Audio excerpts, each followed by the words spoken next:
Good evening, everybody. Welcome to tonight's meeting of Middlesbrough Council. First item on the agenda, apologies for absence. Do we have any? Yes, Chair. Apologies from Councillor Higgins, Chris Hobson, John Hobson, Morstan, McCabe, McGloin, Sharrocks, Uddin, Jacob Young, Councillor Dryden, and Jeanette Walker. Okay, can we note those? Thank you. Agenda item 2, declarations of interest. Do we have any? Agenda item 3, minutes of the previous council meetings held on the 20th of June and the extraordinary meeting held on the same date. Can we agree those minutes? Agenda item 4, announcements, communications. I just have one for this meeting. It is with sadness that I have to announce the death of Edmund Pearson, a former councillor of Middlesbrough. Edmund was a councillor for Linthorpe Ward from 1973 to 1979 and a councillor for Kirby Ward from 1987 to 1995. A Conservative councillor, he helped Linthorpe residents form the Linthorpe Community Association and was one of the main instigators of the Teesside Small Business Club. In the early 1980s, he helped organise the North Riding Laser Appeal, which raised £70,000 to help the fight against mouth and throat cancer. In the mid-1980s, he launched the Save the Buddha Fund to help save the Buddha from going out of business. With Buddha in dire financial straits, Edmund, a keen Buddha fan, opened an account at the Yorkshire Bank and appealed for fans to pay whatever they could afford, and more than £20,000 was pledged by fans very quickly. However, it was revealed that the club's debts were £1.8 million and the immediate impact made by the Save the Buddha Fund was just a drop in the ocean. Thankfully, Steve Gibson moved in and the rest, as they say, is history. Edmund ran a successful business, Signs and Plastic Products Limited, which he and his wife Margaret set up in 1961. Sadly, Margaret died in February this year, but the business is continuing in its second generation with son John at the helm. Please join me in a minute's silence.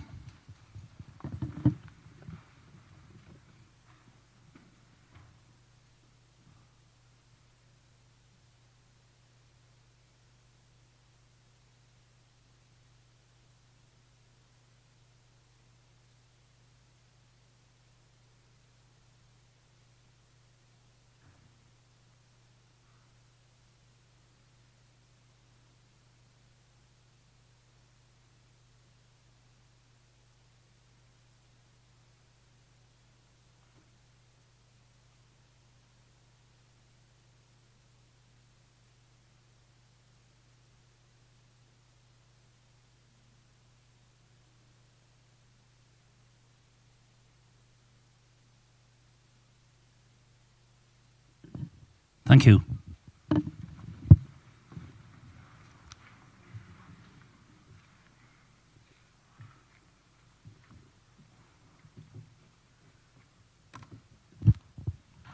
Agenda item 5, petition. I believe we have a petition from Margaret Woods regarding the Southlands Centre. Would you like to bring your petition into Councillor Walker, please, Mrs. Woods?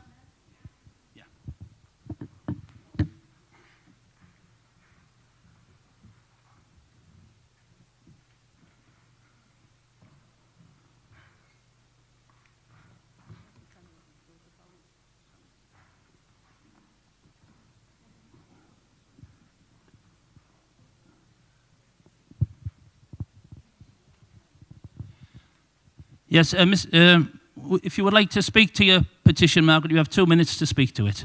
Would you like to take a microphone? Right, good evening, everybody. I'm Margaret Woods, and I'm from Parkend and Beckfield Community Forum. We feel very strongly with this petition, in as much as there's 3,500 people signed it, both signature and online.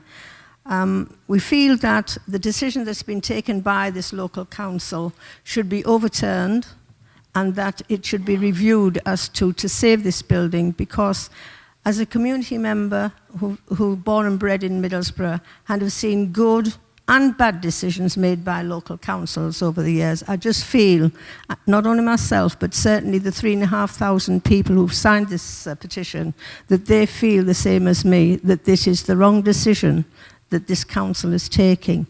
And we feel very strongly about that. There are other points that I'd like to make, because coming from the community, I'm grassroots, and I think about the health of this town. And I've brought with me some very interesting articles, which when I was on the Middlesbrough Partnership, I was on the Health and Wellbeing Forum for Middlesbrough. And we were issued with many reports, and being a bit of an archivist, I've kept them, and I've done a comparison of how our life was and health was in Middlesbrough from 2009, and that's going back nearly 10 years, and the present day on the health of this town. And can tell you by the statistics that's given out, we have made no progress, no matter how much money's been thrown at the town. There's been no progress. In fact, our health, although we try to make it a healthy town, we are not a healthy town. We are certainly not a healthy town. And when we're talking about closing the Southlands down, I was also, I've always have been a keep fitter. You know, the older people have been pushed from pillar to post, from the Southlands down to Neptune, across to the village, back to Neptune, and totally quite wrong in the way that certainly senior citizens have been treated in this, and I do hope the Mayor takes notice of that.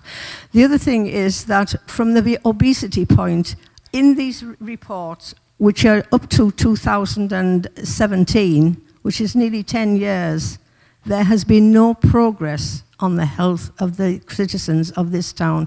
In fact, it's become worse. And these are the statistics that are produced by both the NHS. And what I'm saying is that should you, Council, close our facility of Southlands, what you are doing, the fact that there is no progress on the health of this town, significant progress certainly, you're actually adding to the bill and the cost of the NHS service and the difficulty that the James Cook and the surrounding hospitals are in the northeast of England. And I really do hope that you take another look at the decision that you have taken on the closure of Southlands. Thank you. Thank you very much, Mrs. Woods.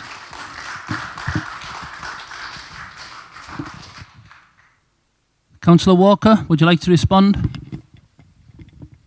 Thank you, Chair. Just to thank Mrs. Woods for presenting the petition. I have known Mrs. Woods on off for a number of years, even before I was a councillor. I know she's always been very much involved with her local community. I believe, Chair, we've got an extraordinary meeting on the Southlands later on. So rather than confuse the issue, I think I should. But I will refer to the point she's made at that later meeting, if that's all right. That's fine, Councillor, yes. Okay, agenda item 6, Mayor's Statement and Report. Mayor Budd. Thank you, Chair. I had been tempted to not say anything tonight, which I think would have been unanimously approved. But there was an event last Friday, which was the 4th Middlesbrough Council Team Awards. Now, I think perhaps this is something that we might all agree on. We have an amazing staff here with a huge range of different tasks which they do. So if I could just say a few words about those awards. They were revamped this year to reflect the values of the council. That's passion, collaboration, creativity, integrity and focus, something which we should all remember. And this year there was added an Apprentice of the Year award, which I think shows how important we treat apprentices in this council. The judging arrangements were also changed this year, so there was no senior management involvement. The members of the employee engagement group assisted the chief executive with that instead. There was no political involvement.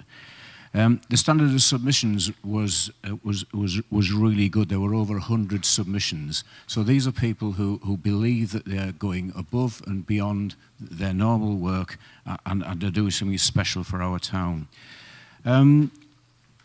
It happened because of the involvement of sponsors, so I'd like to thank them, and they enabled this to take place. They are Galliford Try, Everyone Active, Ashall's, 13, North Star, Arup, Midland HR, Kia and Unison.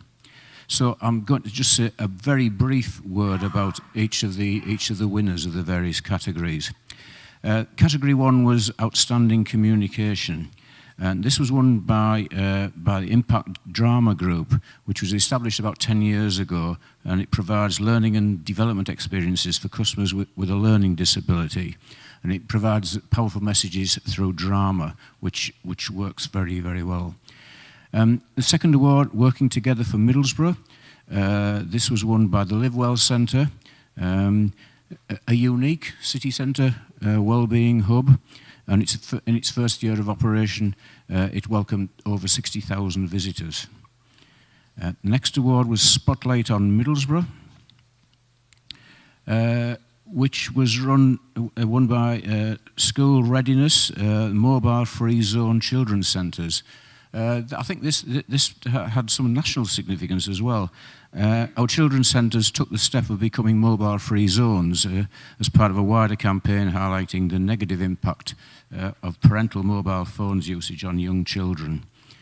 The next award was Customer Excellence, and this went to the Street Wardens of North Ormsby, who have done and are doing a fantastic job patrolling the area for the last 12 months. They work closely with all agencies in the area and people who live there, and have developed a set of really productive relationships, which is the sort of thing that makes a place work. The next award was Delivering Results, and this was won by a new taxi licensing service, which has delivered a new fully online application and licensing system for taxi drivers and operators, and I think that is working very well indeed. Next award was Innovation and Change, and this was won by Digital Resilience and Safeguarding. I think we're all aware of the risks of the digital world, and safeguarding and social media in particular. And this team worked very hard with a range of partners to deliver new resilience and a safeguarding model.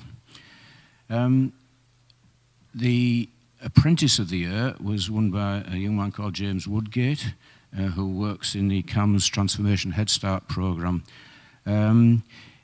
His main focus was engagement and communication with young people across 8 schools, where he's made a positive impact on those children and young people, and is committed to his own self-improvement. So congratulations to him. The Volunteer of the Year was somebody which I think many of us know, Jan Riles from North Ormsby Hub, who has volunteered in the community for many, many years. Again, one of those people that makes the community work. She runs credit unions, treasurer of the Community Council, helps with community hub events, helps residents with housing problems, and is also a member of North Ormsby Residents Against Crime. So again, congratulations to her.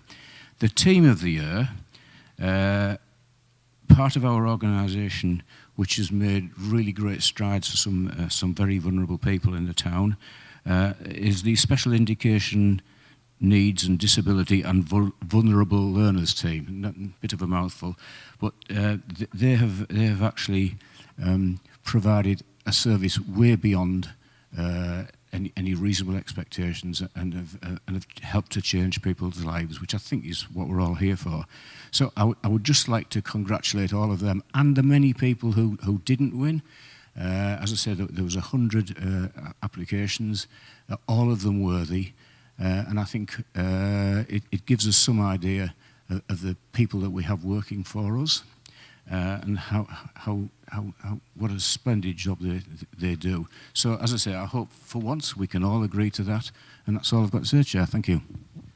Thank you very much, Mayor. Any questions, comments for the Mayor?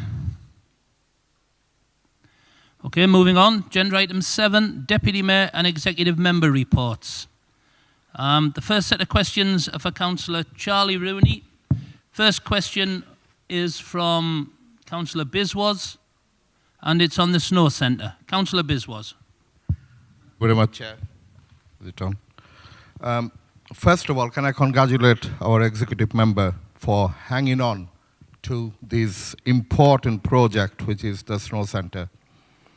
I still remember, long time ago, whenever this council is getting a tiny bit of chance of getting something good and worthy, there's always an opposition saying that why do we have to do that? And that reminds me my first ever day in this chamber. The first thing, I didn't know anything about much politics at that point, and I said something about this Centre Square, the field out there where we had a little park. And our opposition totally was furious and say, what's wrong with those parks? Now look at it today. This open space and our town hall is a destination for Middlesbrough. People are coming from far apart. Now saying that, going back to the snow centre, we had two options when the snow centre was coming to Middlesbrough. We had a minute little chance winning against Manchester, but Middlesbrough Council hung on, and they really had a long vision and say, why not at least bid for it? See what happens. We may lost, but at least we lost with a fight. Even at that time, oppositions were saying, it's a white elephant. It's never going to happen, never will happen. And in fact, Middlesbrough Council will start spending money. Well, in business world, which I understand quite well, doing nothing is not a solution, and it's not an answer. If you stay back, do nothing, you'll only fall back, because you have to think and progress and go forward. £30 million investing for this snow centre. I see some blog, and I see some comment on Twitter.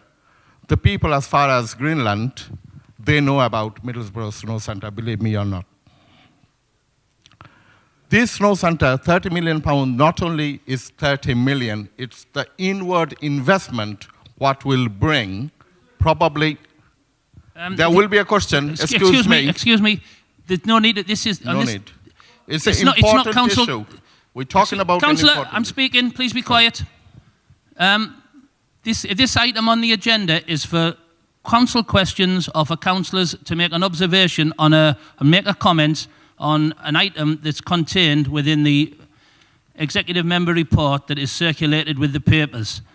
Everybody in the chamber who chooses to be aware of that is aware of that, and many people get up and make a comment more so than asking a question. That's perfectly acceptable in line with the Constitution.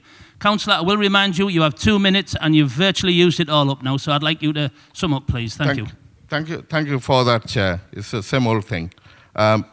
What I would like to say that it is just about a year when is due to open.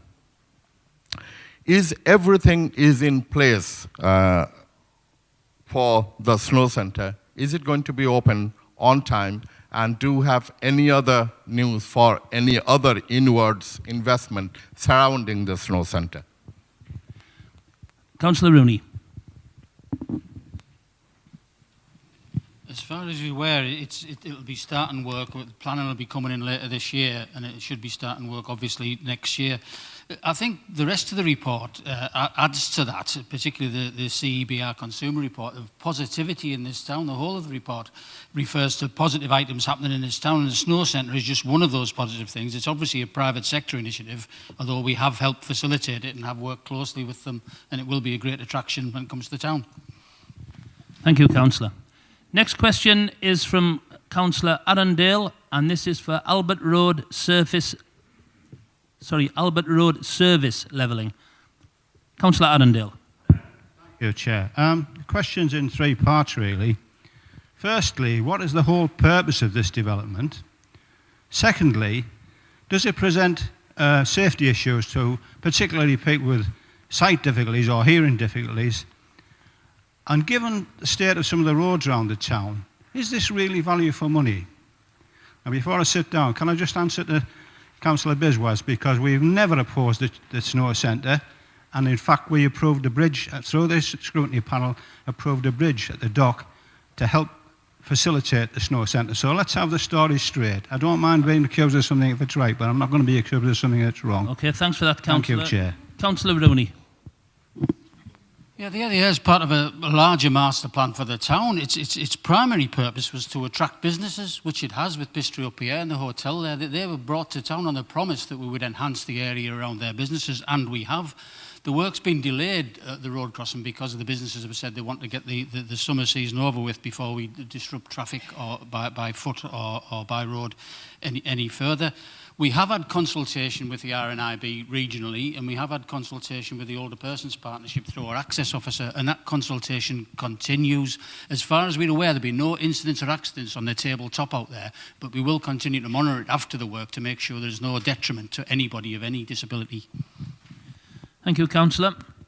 Final question for Councillor Rooney is from Councillor Saunders, opening and closures of shops. Councillor Saunders. Thank you. Yeah, it's just a question on the opening closures of your report, Councillor Rooney. It's clear that there are more shops closing than they are opening, with the closures at Pound World, Bargain Bars, Lazy Joe's, and obviously the House of Fraser earmarked for closure. Can you tell this chamber what you're doing to ensure Middlesbrough has shops fit for this town centre? And also, what impact are these closures on the business rates that Middlesbrough Council rely on? Okay, thank you, Councillor. Councillor Rooney. I'd point you to the Cbr Consumer Report, which says that Middlesbrough is punching well above its weight in both retail and beverage and food. We're second only to Bristol, I think. We're only second by 0.1%, so we're doing really well in that respect. We have taken advice from the Centre for Cities about developing work and offices in the city, which is ongoing in Centre Square East and indeed in the Tees Amp. So the more work there is in town, the more money there is for the retail value. House of Fraser is closing at the earliest, 2019. We've already been in discussion with people who are interested in taking whole or part of that building, and we will endeavour to get people in there. The rates are set by national government, I'm afraid, and it is a national problem, not just a local problem. Also, the fact of enforced austerity, which your coalition supported through the Tory party, means that we've got a lot less money to spend on business rate reliefs, although we have helped lots of small businesses, including Bedford Baker Street and in other parts of the town, with small grants to help those businesses survive. Right, before we move on, I haven't got my glasses on, so I can't see what it is, but somebody is shouting out again already. The meeting's barely started. Can I ask you, please, when a member is on his feet speaking, please do not interrupt and make snide remarks from the side. I ask you, please. Next set of questions for Councillor Mick Thompson. First question is from Councillor Story, Borough Baby Fair. Councillor Story. Thanks, Chair. I just wanted to praise the council for organising and arranging this event. It was a really good event. I attended it myself with my wife and our baby. My wife was volunteering actually at the National Childbirth Trust stall at the event. If you've read the executive report, you'll know that it was an event that provided a lot of support and information for young families and particularly mums to give them as much support as possible when they're starting out with a new family. There were stalls there with all sorts of different things. As I say, the National Childbirth Trust one of the main organisations there, but there was also information about babies' dental care, about healthcare for children, NHS support services, breastfeeding support, and all kinds of different things to help young mums feel more comfortable when they're starting out with a little baby. There was creche facilities and other things, and it was just really positive to see the council supporting young families in that way. And it goes hand in hand with the National Childbirth Trust's breastfeeding cafe that's opened in the Live Well Centre, which is going from strength to strength, and the Breastfeeding Welcome campaign, which also encourages businesses to be welcoming places for women who want to breastfeed. And it basically speaks to an agenda, I think, that shows that the council is trying to make this town the kind of place where people want to start families and bring up families and come and live and work. And it shows that we're trying to support people who are starting out. It's not easy when you're starting out with a little baby, even if it's your second or third one. I know that from experience, but it's good to see the council doing these kinds of events and making sure that all the support is there that people need. And I just wanted to welcome the Borough Baby Fair. Thanks very much. Thank you, Councillor. Councillor Thompson. Thank you, Chair. Briefly, I'd like to thank Councillor Story for the excellent work that him and his partner have done in, particularly around making a lot of the shops breastfeeding friendly.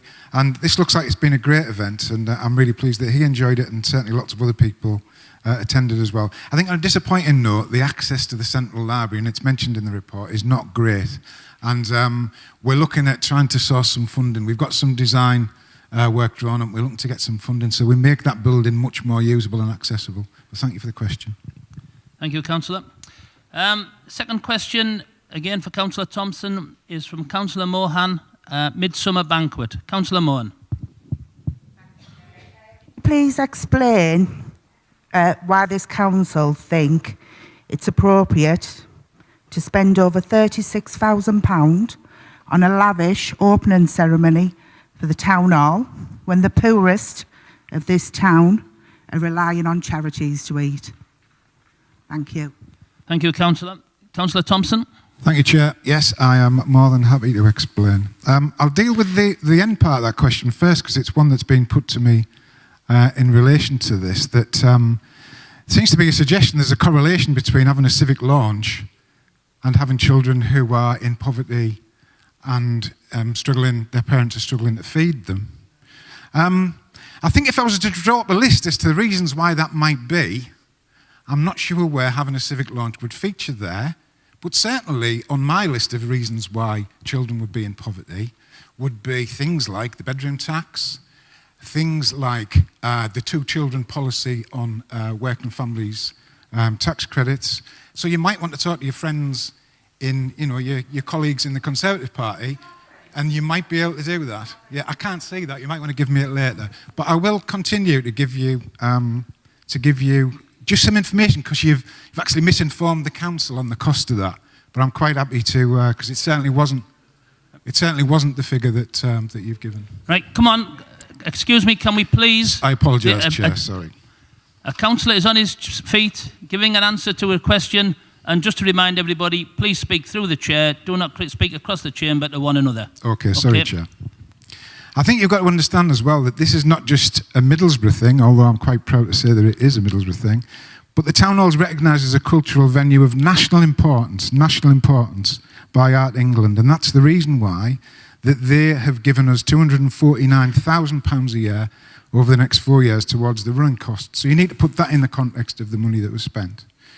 You've got to remember as well that the total cost for the renovation of the town hall, and I hope everybody would agree that there's been a brilliant job done there, but we're talking about £7.7 million worth of investment. And again, that needs to be seen in that context. And the vast majority of that money actually came from external funding.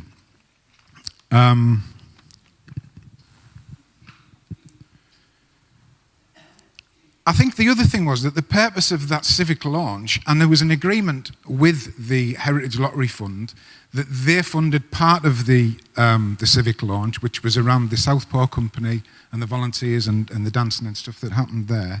There was an understanding that we would also provide a civic launch, because what the Heritage Lottery Fund and the Arts Council wanted to be assured was that we were promoting the town hall as a venue, as an arts venue, a cultural venue. And there are all sorts of possibilities now for the use of that building as a result of the refurbishment that we've done there. So it was a showcasing event. It was a celebration also of our communities. And you will see from the people who came along there, they spanned the whole range of individuals and organisations across the town. And it was an opportunity as well to invite businesses in to say, here's a venue, if you want to have a conference, it's a wedding venue, use your imagination, it can be used for a whole host of things. Interestingly enough, I'm aware that the university are looking to hire the newly refurbished courtroom, which I think you will agree, again, is a beautiful building, to work with their law students. So the opportunities that are now there that weren't there are vast. So marketing the town hall as a venue. I don't know whether you're aware, but Sarah, how long have I got to answer this? Because it's quite a detailed one. You've got 3 minutes, Okay. Councillor. 3 minutes. Sarah Milliken, who's, I don't know whether you've seen Sarah Milliken or heard of Sarah Milliken, but she's apparently quite famous, sold out 3 nights in a row at Middlesbrough Town Hall. 3 nights sold out in a row. That's You don't Can know I Sarah please Milton. ask members of the public and councillors not to speak or make a noise when the councillor is on the floor? Please, I've asked this my 3rd time and the meeting's barely half an hour old. Please, be quiet. Councillor. Mr. Chairman, I don't expect people across that side of the room to be listening to what I'm saying, but I'm going to say it anyway because it's worth saying. And it's worth saying. It's appalling the behaviour in here sometimes, isn't it? It's worth saying because I was approached by a young guy from Brambles Farm when I was at the Cake Festival across the way, which again was another really successful event. And when he heard who I was, he come across and he said that, and this was a young man who'd suffered quite significant challenges in his life that he briefly talked about. He got involved with the Southpaw Company, so he was involved in the dance presentation that we had, which was absolutely fantastic. And he said to me, thanks for that opportunity. Down to that opportunity, I'm now getting involved in things that I would never have gotten involved in. And my confidence has absolutely soared. And he said it made him very proud of the town hall and it made him very proud of the town. And that for me was enough in itself. Thank you. Thank you, Councillor. Final question for Councillor Thompson is from Councillor Lewis, Armed Forces Day. Councillor Lewis. Thank you, Chair. I refer to Middlesbrough Armed Forces Day event that took place on Saturday the 23rd of June. I'd like to thank all those who volunteered and took part in making this event a great success. The Apollo Band were a new addition and we hope to see them again later in the year at Middlesbrough's Remembrance Sunday service at the Cenotaph, this year marking 100 years since the end of World War I. Thank you, Chair. Thank you, Councillor. Do you wish to respond, Councillor Thompson? I mean, I think Armed Forces Day is increasing in the amount of interest it gets. And I didn't manage to get there on the day, but I did see the stuff on social media. And I know that as Armed Forces champion, you played quite a role in that, and pay tribute as well to Councillor Arundale, who would also contribute to that. So, yes, it was a great day, and he's looking forward to next year. Thank you. Next set of questions for Councillor Young. First question from Councillor Rathmell, Sainsbury's site. Councillor Rathmell. Thank you, Chair. Just a quick question. In your report, you've referenced the Sainsbury's site may be subdivided and you're waiting for documents to be submitted so that the planning application could be submitted. Now, I am aware that Cleveland Police had an issue with regards to that site and required a coma assessment, COMAH, because of potential chemical releases from a neighbouring site and wind direction. The duty to complete that's by the council. Will the council assist the businesses by completing those promptly so it can accompany the necessary applications? Councillor Young. If those things are necessary, then I presume we will be, and I'll get some more information to the council. Thank you. Next question, again for Councillor Young, is from Councillor Walters, Tees Valley Combined Authority bids. Councillor Walters. Councillor Young, could you describe the proposed measures of suppressing traffic domination in the Tees Valley and building an emphasis on sustainable travel for the future? Thank you. Councillor Young. Yeah, thanks. Well, now we're master planning lots of housing sites. We are going to sort of incorporate how to look at innovative ways of supplying or getting people out of cars and into public transport. There's a lot of studies that show that at sort of critical junctures in people's lives, so new jobs or a new house, it's when people start thinking about how they get to and from places, and that's a great time into like buying houses that we can start looking and trying onto buses, onto bikes. And so through our master plans, we'll be looking at how we can sort of provide free bikes to house buyers or an X amount of money of towards bike accessories or equivalent amount of money to a number of months of bus travel. And that's the kind of stuff we'll be doing through our master planning process now. We'll also, and I'm looking to start engaging with bus companies early on in the process to ensure that while we're trying to provide this kind of opportunity, the bus routes are there and that connectivity is also there. Thank you, Councillor. Final question for Councillor Young from Councillor Branson, Sport Participation. Councillor Branson. I just wanted to draw attention to the item under item 8, sport participation. it's remarkable that there's significant increase in attendance at Middlesbrough leisure centres. It's 21%, nearly 22% increase.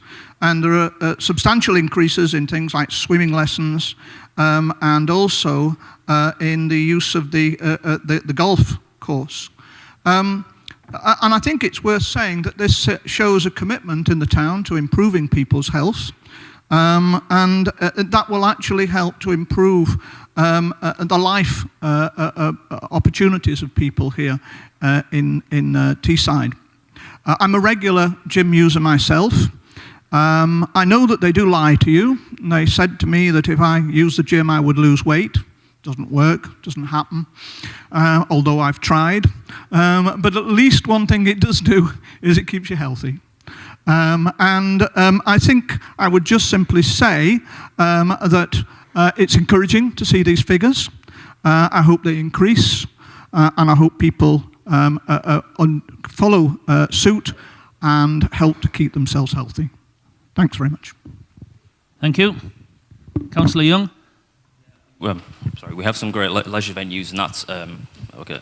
Well, we've put a huge amount of investment in the last couple of years as well, and I think it also is a high level of engagement between our leisure trust provider and residents and community groups to get people through the doors of those leisure centres and increase usage. For example, swimming, we had a whole programme of free swimming vouchers over summer holidays, and we rolled that out over a number of other different holidays.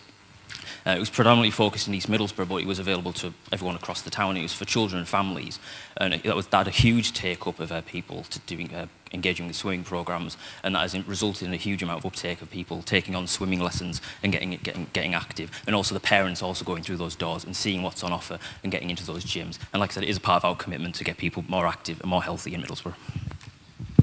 Thank you, Councillor. Moving on. Agenda item 8, report of the Overview and Scrutiny Board. I believe, Councillor Story, you are moving this one. Okay, thank you. Any questions, comments on the Overview and Scrutiny Board? Okay, can we note the report? Thank you. Agenda item 9, urgent items. There are none. Agenda item 10, members' question time. There are none. Sorry, Councillor, there are procedural rules how questions can be asked. Excuse me, Councillor. Councillor, there are procedural rules. You have been told this numerous times.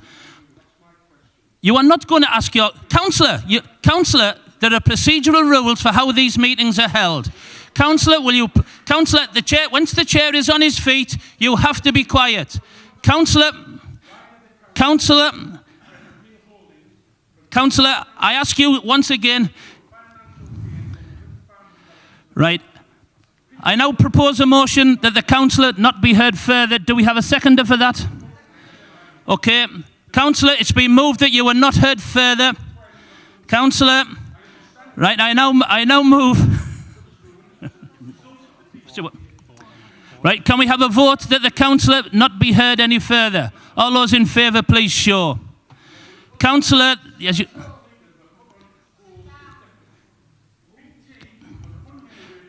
Right, the councillor is refusing to shut up, so please, I now move that the councillor be asked to leave the meeting. Do we have a seconder? All those in favour, please show. Councillor Lawton, it has been overwhelmingly moved that you leave the meeting. You're unable to, if you're unable to respect the rules of the Constitution and the rules of this chamber, I now ask you to leave. There has been no, Councillor. This chamber is not run by anarchy. It is run by a constitution. If you choose not to respect that constitution, councillor, it's been voted on and you've been asked to leave the meeting. Please, will you leave the meeting? Councillor, will you leave the meeting? Thank you.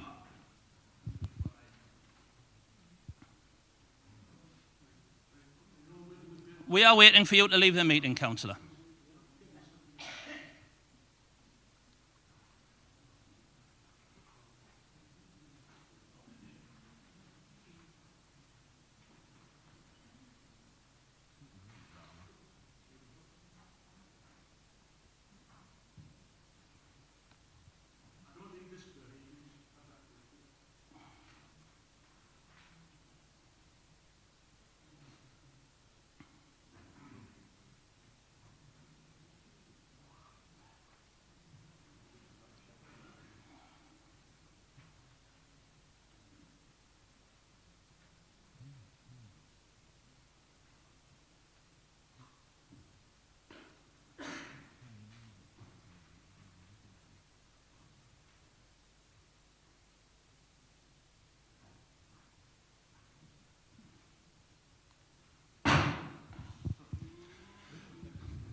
Agenda item 11, notice of motion. I'll now invite Councillor Carr to move the motion. And I believe, due to a recent change that went through the Constitution Committee, Councillor Carr, you are obliged to read the motion out in full.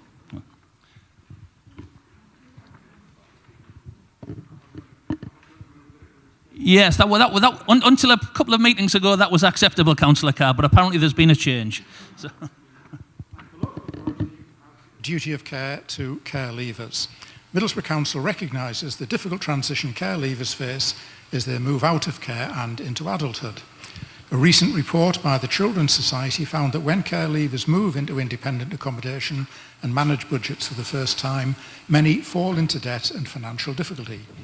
A national study by the Censure for Social Justice found that over half of young people leaving care have difficulty managing their money and avoiding debt when leaving care. To ease the transition, this council provides a range of services to support care leavers, which includes exemption from council tax for those between the ages of 18 and 21. Noting that under the terms of the Children and Social Work Act of 2017, the Council has a legal obligation to offer advice, support and guidance to care leavers up to the age of 25, the Council resolves to extend the council tax exemption to cover all eligible care leavers, that's as defined by the Children Leaving Care Act of 2000, up to the age of 25 who are resident within the borough. And this exemption will operate retrospectively from the beginning of this financial year. Thank you very much, Councillor Carr. Do we have a seconder? Okay, thank you. Councillor, it's been moved and seconded. I now invite you to speak to the motion. Thank you, Chair. I'll be relatively brief. Those members in the chamber and indeed in the audience who are parents will almost certainly be aware that when we support our own children, that support doesn't end when the children reach adulthood, but generally extends well into their 20s, 30s, 40s, and indeed probably never really ends at all. And those parents, Councillor Young, Councillor Story, I'm looking at you, who are too young to be aware of that, please be warned that that's your future. So all parents support their children, not just through childhood, but through adulthood as well. As members of this authority, we are all corporate parents of children and young people in the care of the local authority. And that corporate responsibility also doesn't end, in our case, when the children are 18 either. We have a legal obligation, as it's mentioned in the resolution, to offer support and guidance up to a care leaver's 25th birthday. We know, and this was mentioned in the resolution, we know from organisations as diverse as the Children's Society, which is a charity, and from political think tanks like the Centre for Social Justice, which our Conservative colleagues may be aware was set up by Ian Duncan Smith. All of those organisations have pointed out that care leavers are particularly vulnerable to financial difficulties and debt as they transition to full independence. Now, one practical way in which we can offer to help our care leavers move towards independence is by making them exempt from council tax payments up until, if they're eligible, up until their 25th birthday. This exemption is currently available to the age of 21, but increasing it to 25 mirrors the changes in the age range in the Children and Social Work Act 2017. We've been approached by the Children's Society through a local member who've asked us to consider this, and our own Children in Care Council and the North East Region Children in Care Council have made this one of their priorities, and a number of other local authorities have already agreed similar policies. So, Chair, I trust that this is not politically controversial. It's an opportunity for us to do the right thing. And so, Chair, I move that we adopt this resolution. Thank you. Thank you very much, Councillor. Anybody wish to speak? Councillor Walker. Thank you, Chair. I'd just like to add to Councillor Carr's comments to give some background on the finances, what the impact of this would be.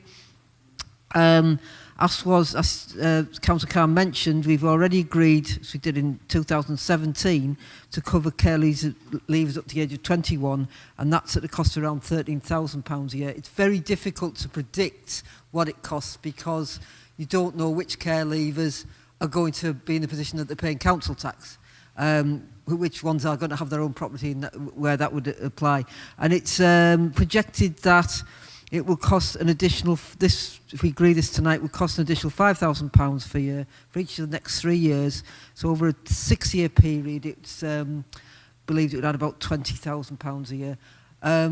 In terms of the overall council tax bill, obviously that is a very, very small proportion. Chair. Thank you, Councillor. Councillor McTighe.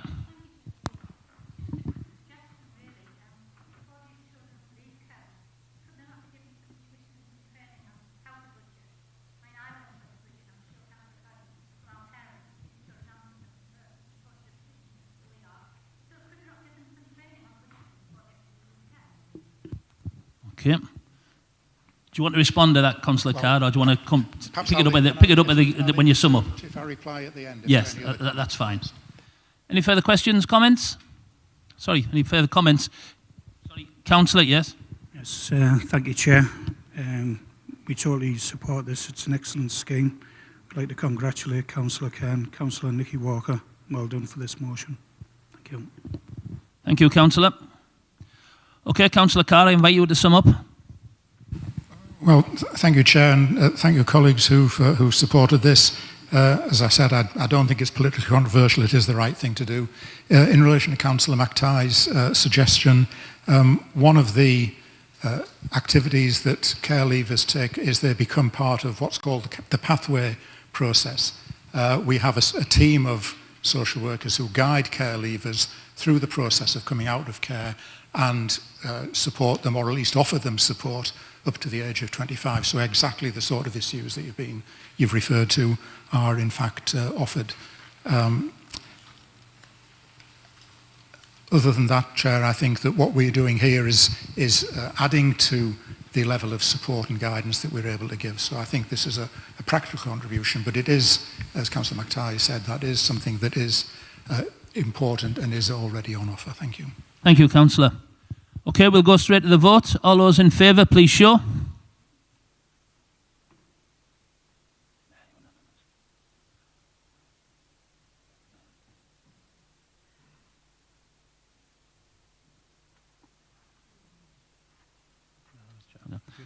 Okay, that vote's unanimous. We won't need to go any further. Okay, thank you very much for that. Agenda item 12, notice of urgent motion. There isn't one. Agenda item 13, outcome of standards hearing subcommittee, 19th of March 2018, censure of Councillor Rathmell. Councillor Rostron. Time that's been wasted already tonight. There was some complaints received against Councillor Rathmell from some officers, and an independent investigating officer was appointed, someone who was recommended by the LGA from outside. The officer presented her report to the Standards Committee and said that, and produced evidence to support the fact that Councillor Rathmell had breached the Code of Conduct of members. As a result of that, the Standards Committee took a decision that Councillor Rathmell be offered the opportunity to apologise in writing to those officers he had offended. And if that didn't happen, then a motion of censure should be moved at Council. As far as I'm aware, no one has received a written apology, and therefore I'll be moving a vote of a motion of censure against Councillor Rathmell. Thank you, Chair. Okay, thank you, Councillor.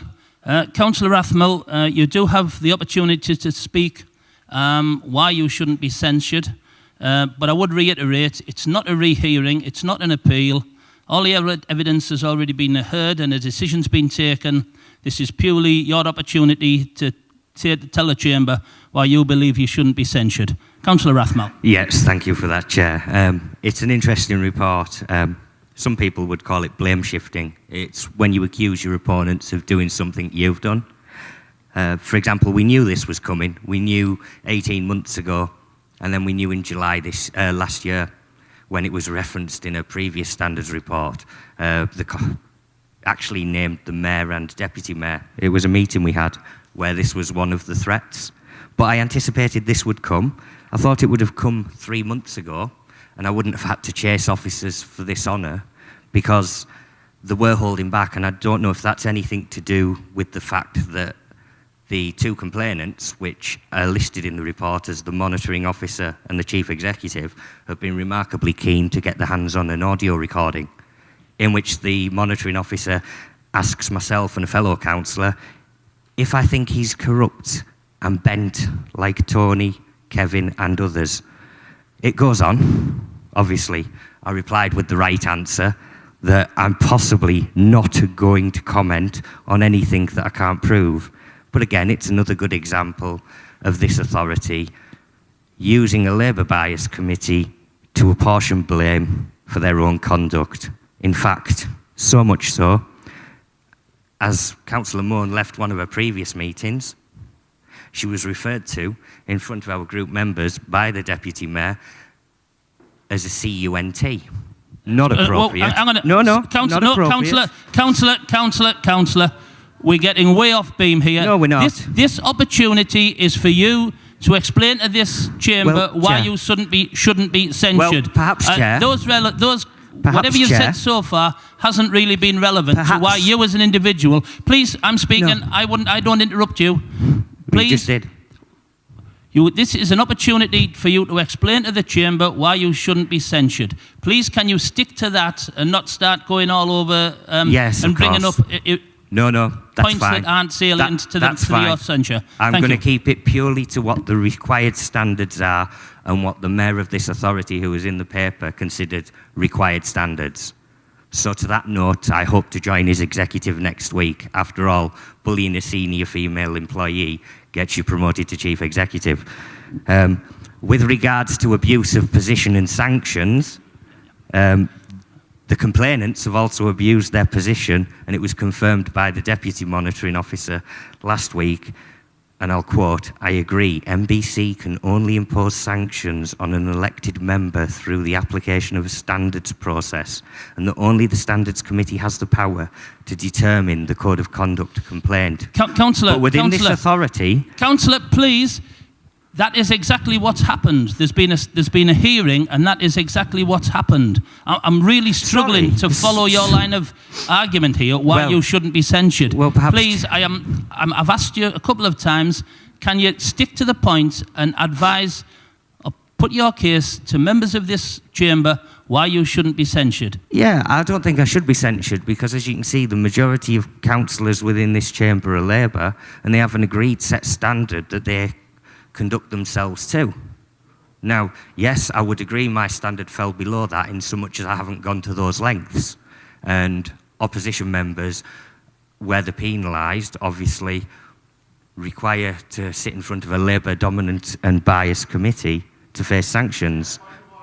However, no, what's your point of order? Come on, let's... Chair, I move a vote of no confidence because you haven't asked him for his point of order, so I move a vote of no confidence in the chair. So would you care to leave while the vote takes place if it's seconded? I'll second that. No, it's been seconded. I'm overruling that. This is... you can't overrule it. Get out.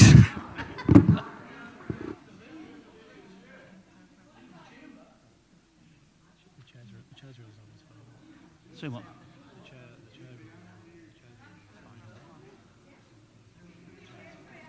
Right. Otherwise, they're going to... Yeah. Okay. I'm ruling that out of order, as I am entitled to do.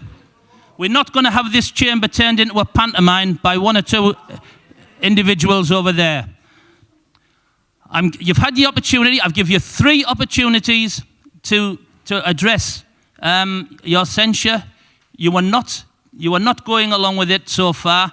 I will give you one more opportunity. If you choose to go off track again, I'm afraid I'm going to have to ask you to stop Brilliant. speaking. That's great. Thank you, Chair. So adhering to the set code of standard that the Mayor was discussing in the media, I would like to accept that there is a set code of standard, and I would like to see the bar raised because it's fell well below.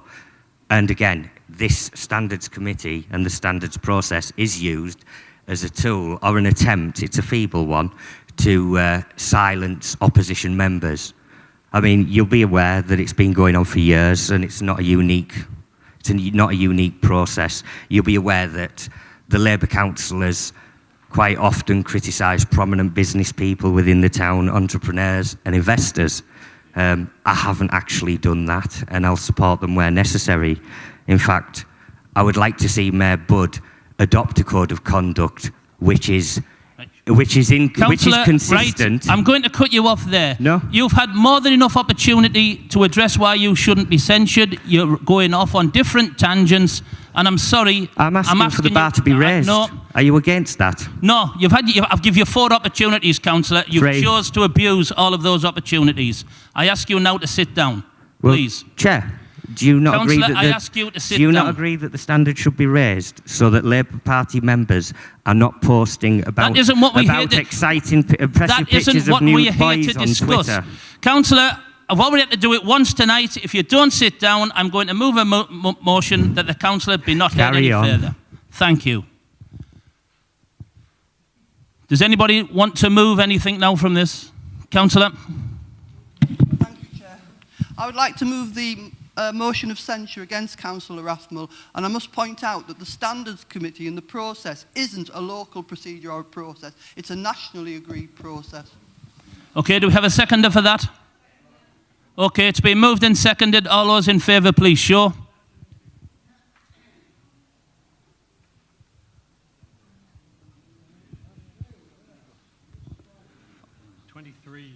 Okay, all those against?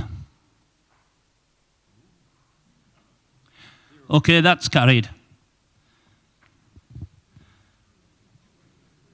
Agenda item 14, amendments of the terms of reference of the Chief Appointments Officer Committee. Appointments Committee, yeah. James. Thank you, Chair. This report seeks delegations concerning disciplinary matters relating to the Council's 3 statutory officers, those being the Head of Paid Service, the Chief Finance Officer and the Monitoring Officer.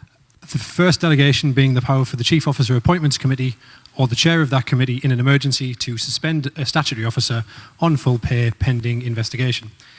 The second delegation being authority for the Head of Human Resources on the instructions of the Chief Officer Appointments Committee to negotiate settlement agreements with statutory officers.